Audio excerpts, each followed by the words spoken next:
News 46 is brought to you by Dr. George Leeks, Pahrumps optometrist since 1990, offering full-spectrum eye care for children and adults. Call today, 727-8300. News is also brought to you by J.K. Nelson Law. Call 727-9900 today for your free consultation. If you need a lawyer, you need Nelson.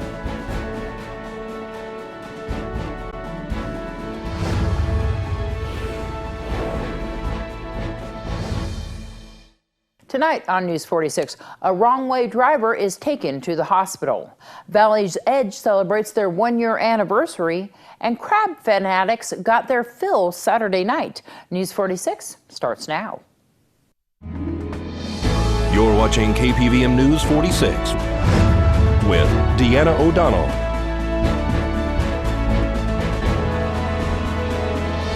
News 46, local coverage you can count on. Good evening. It's Monday, March 14th, 2016. I'm Deanna O'Donnell for News 46. It was a scary sight Sunday morning when area residents witnessed a wrong-way driver being followed by several Nye County Sheriff's Office deputy cruisers attempting to stop the car before anything happened. A female having some type of medical issue led police on a chase Sunday morning, approximately 6 miles, traveling up Highway 160 to Simpkins, then to Harris Farm Road, and then going down Hawley Street, which is right next to Mann's Elementary School. The female eventually stopped the vehicle, but not until she took the police on a chase which went past Rosemary Clark Middle School. The female actually drove on the wrong side of the roadway several times, stopped her vehicle, doing what police described as a brake check on them, and then continuing to travel on.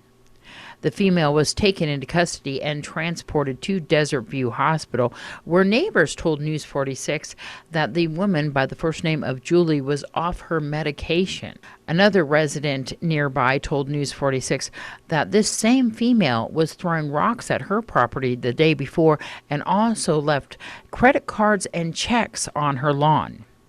Nye County Sheriff's deputies were able to get the female pulled over without any further incident. The investigation is underway. This is Deanna O'Donnell for News 46. The final Super Tuesday will be held tomorrow. 5 states hold their Republican and Democratic primaries. They are Florida, Illinois, Missouri, North Carolina, and Ohio. On the Democratic side, it'll be yet another test of Hillary Clinton's organizational strength and backing among party loyalists against Bernie Sanders' ability to expand the electorate and win in diverse states. Raising the stakes on the Republican side is that Florida, with its 99 delegates, and Ohio, which awards 66 delegates, are winner-take-all contest. That means for the 2 home state candidates, Ohio Governor John Kasich and Florida Senator Marco Rubio, anything short of wins in their own backyards could leave them so far behind in the delegate count that they'd face intense pressure to end their campaigns. A sweep by Trump would mean all that would be left are extraordinary measures like a contested convention, and even that could be out of reach. With so much on the line, the so-called Super Tuesday 3 is shaping up to be a crucial night in the 2016 presidential race. CASA held their annual Crab Fest at NyE Communities Coalition over the weekend. 5th annual, can you believe it? It seems like only yesterday. And what are we doing? Well, we've got 200 people in this room, as you can see, trying to squeeze them into chairs in order to partake of some fabulous crab that we have imported from the Pacific Northwest, came in fresh yesterday. And so we also have chicken for those who don't like crab, but most people are here for the crab. Yeah. Is it unlimited? Unlimited as far as how much you can eat, just to a certain extent. We over order, but we have to put our order in a week in advance. So when people come after the order's gone in and want to buy tickets, we can't really sell them to them because we've already placed the order.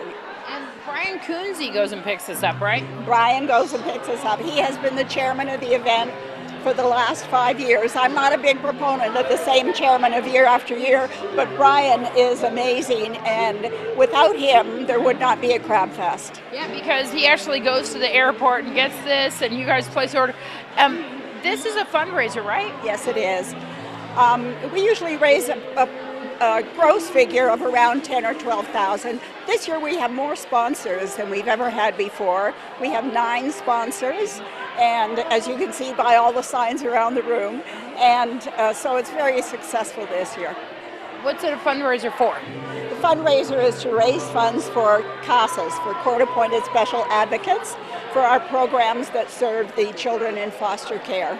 You always typically have this right around St. Patrick's Day. Yes, it's always been, for some reason, the first year we started it, it happened to be just before St. Patrick's Day. So we made it the St. Patty's Day Crab Fest, and it's remained that since then.